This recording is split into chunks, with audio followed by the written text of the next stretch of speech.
a 7-page report how our diversity, equity, and inclusion trainings that we were all receiving frequently were rooted in critical race theory vernacular, which was rooted in Marxist ideology. And then I spelled out specific examples, more than I've shared here today, about how it was eroding the confidence that our service members place both in their leadership and in their oath to support the Pentagon Constitution. Something every senior military leader should care a great deal about, and I think they did, but it was election season. And so they sat on my complaint, 3-star general, through November and December and January until January 6th. And the next day I got a written response dismissing my complaint, and the same activist who was driving this at my base was promoted to 1-star. There is no hope if you can't use your chain of command as a lieutenant colonel, active duty commander, and solve this kind of a problem at the ground level. There is no hope for a young airman when they see that take place, that they'll ever be able to use their voice and have their voice heard again in the services. So I wrote a book, and I published the book, and it was published in May, and I was fired for being politically partisan. I'm conservative, but that has never mattered to me. You ask people that have served in uniform, you don't know the politics of the people in uniform decide you are, and now you do, if they're an activist. Well, I began writing that book. In fact, the genesis of the idea for that book occurred really largely at my mother's dining room table.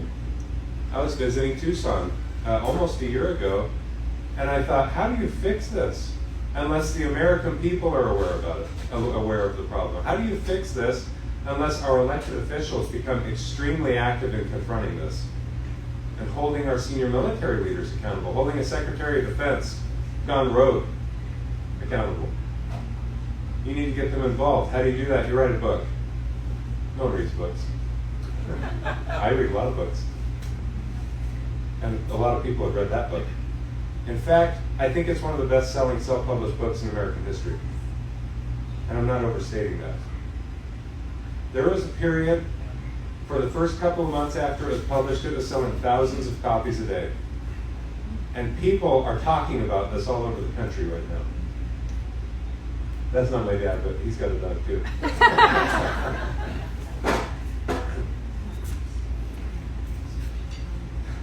I've been speaking all over the country, and I'm going to continue to do that for the next 6 months. And I'm going to share, roughly speaking, what I'm sharing with you good people in here today.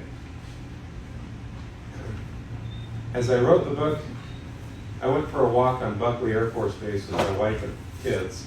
If you don't know where Buckley Air Force Base is, it's in Aurora, Colorado, on the east side of Denver, about a 20-minute drive to the southwest of the Denver International Airport. It's a city. The mountains are far away. We walked as a family and we saw a bald eagle circling over our head right when I started writing the book, and we kind of chuckled and said, oh, the heavens take notice.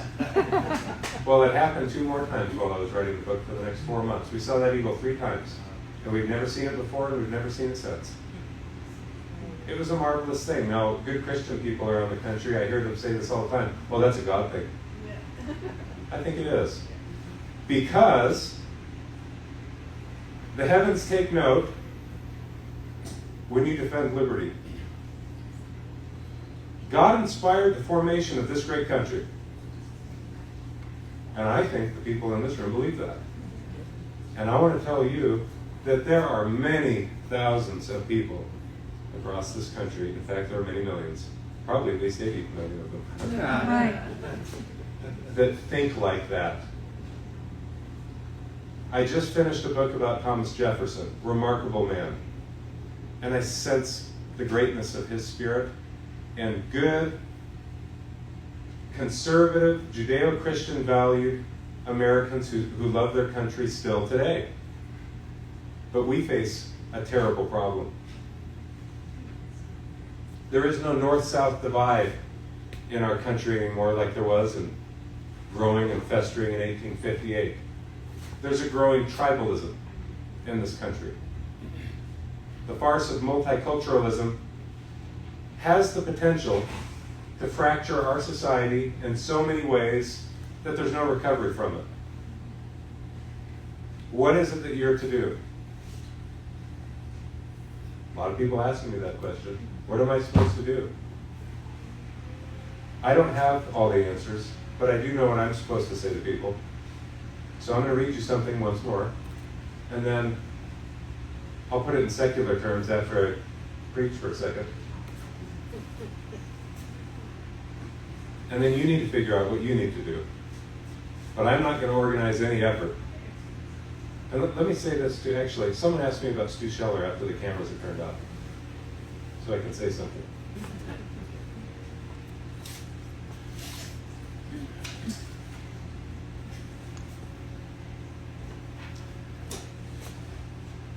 I have to laugh because I read this in so many places, and usually I start reading and I hear, Just under 2,000 years ago, Paul wrote this to the Ephesians from Rome. Finally, my brethren, be strong in the Lord and in the power of his might, because you can't do anything. You are weak and worthless, and so are they, without him. And that's why, without God, our country will fail. That's why it succeeded in the first place, and has been such a tremendously powerful experiment in human governance. Put on the whole armor of God, that you may be able to stand against the wiles of the devil. There's that phrase, stand. If we are divided, we shall not stand. For we wrestle not against flesh and blood. The war's never been about flesh and blood. But there's been a lot of flesh torn and blood spilled. And there will be yet.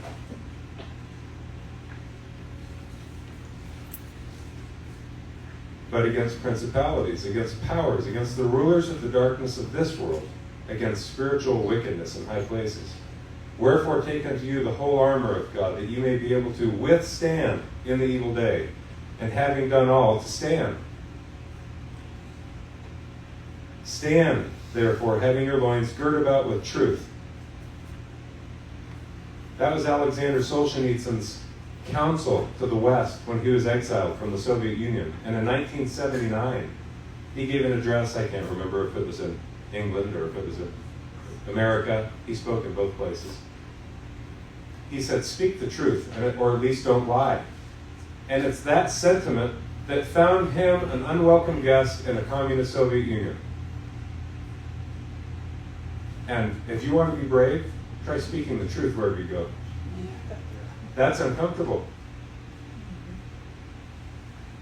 And let me say something else. It doesn't necessarily take courage to take up arms, because cowards are going to join the courageous in doing just that pretty soon. And I'm going to talk about that in just a second. Your loins girt about with truth, and having on the breastplate of righteousness, and your feet shod with the preparation of the gospel of peace. Above all, taking the shield of faith, wherewith you shall be able to quench all the fiery darts of the wicked, and take the helmet of salvation and the sword of the Spirit, which is the word of God. A lot of stuff about speaking, a lot of stuff about words, a lot of stuff about spirit and truth. That is the mechanism you have available to you as a free American with the right to speak to preserve peace in this land. Now, I believe in the Second Amendment too. It's incredibly important. But I'm not here to talk about that one. I'm here to talk about the first one.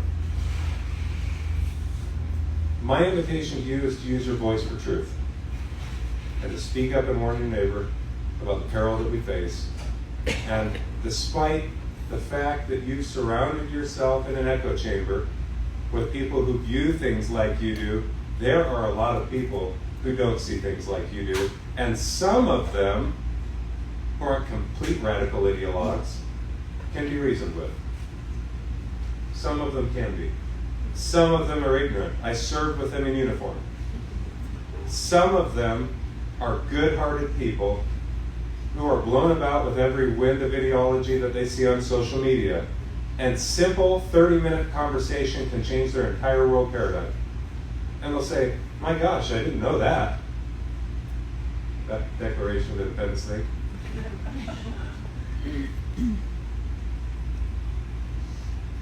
Use your voice. Speak the truth, because you don't want to face the circumstances that follow failed speech. The courageous and the coward will be caught up in it together, and there's no saving the country when that begins. That is the dream of the Marxist revolutionary, is that this country will eventually erupt into violence. And I'm here to tell you, you don't want that day to come and begin, because it's my personal belief that it will not save our country. I'm not saying don't protect yourself. I'm not saying don't protect your family. I'm saying don't get caught up in that impulse.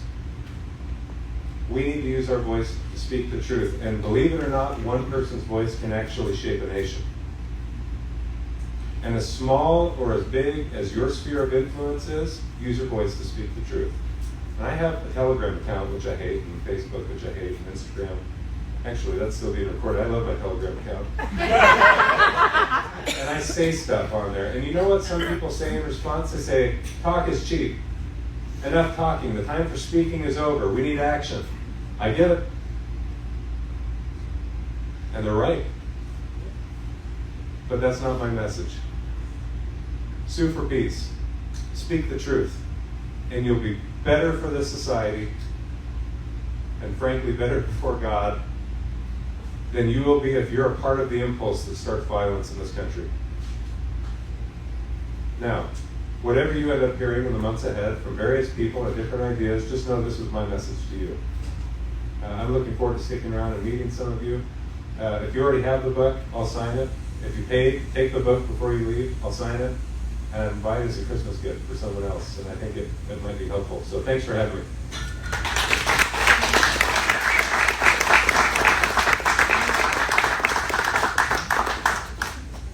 Thank you, Matthew.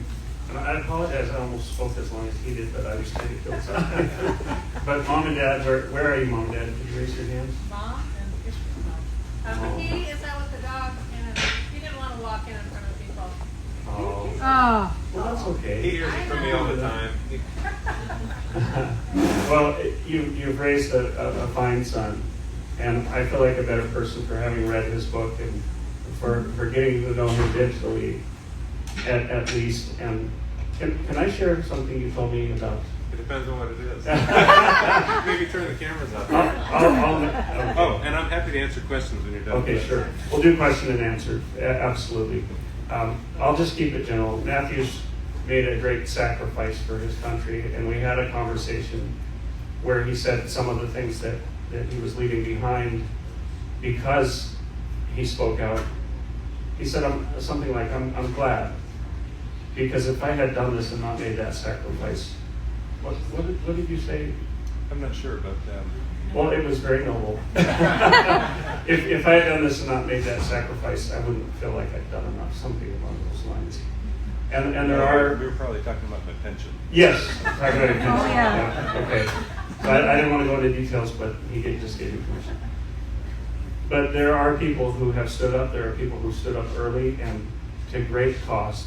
And I just want to encourage each and every one of you, put it all on the line, because you might lose your job. That's very, very unfortunate, and it's an evil thing to take people's job for exercising their conscience. You might have other things happen, but we have everything at stake here. And some of us have children, grandchildren. We want them to have a country. We want them to have freedom. And the ancient Jewish historian Josephus, quoting the leader of the Masada group that held out against the Romans, quoted him as saying, only a free life is worth living. And if you have read Solzhenitsyn, if you've read about the Warsaw Ghetto, if you talk to Krista Reynolds, who's here, whose book, Born to War, is about her memoirs of being a child in Nazi Germany, you'll realize how precious freedom is and how terrible these ideologies are. So I'd like to just open it up to questions for Matthew. Thanks. Yes, sir. You've identified some of the issues that you saw there. Have you also seen people in the military who are strong and standing, I mean, like you, that are standing and still able to perform in their duty and have a positive influence, it should give us also a positive outlook. It's a great question. I don't know if everyone heard Bruce in the back. He's asking about other service members and if people are courageously taking a stand and trying to stand for principles. And the answer is yes. We have, now, know that if there's any sense of criticism of the military coming from me, it's not directed at our young men and women in uniform. I mean, they do a tremendous thing when they voluntarily sign up to put on the uniform every day. And largely speaking, they don't want to be involved in any of this. They simply want to do whatever mission it is that they've been trained to do, whether it's fly C-130s or drive tanks or fly space satellites and do missile warning or do maintenance on those aircraft. Now, they might have their own views, but those largely only come up in private conversations with people that they know and trust, and they leave the politics off the table. Now, that's been increasingly difficult, and there's, for example, vaccine mandates that we've been reading about in the news, and there are at least 15,000 active duty Air Force and Space Force members who have refused to take that vaccine just out of principle. I know, and many of them, not many of the 15,000, just many service members reach out to me on a weekly basis, telling me their plight. Hey, I've been in 28 years, first enlisted, now an officer, I'm a lieutenant colonel, I'm about to lose my pension, what do you recommend? Had a young man up here who's a captain flying C-130s reach out to me asking if I could put him on the Tucker Carlson show because he's going public, you know.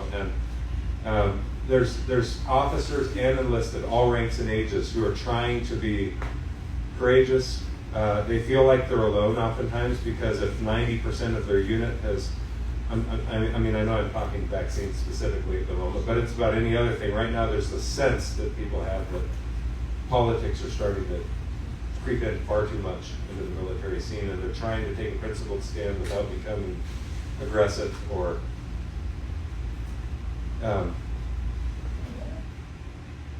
is this still running?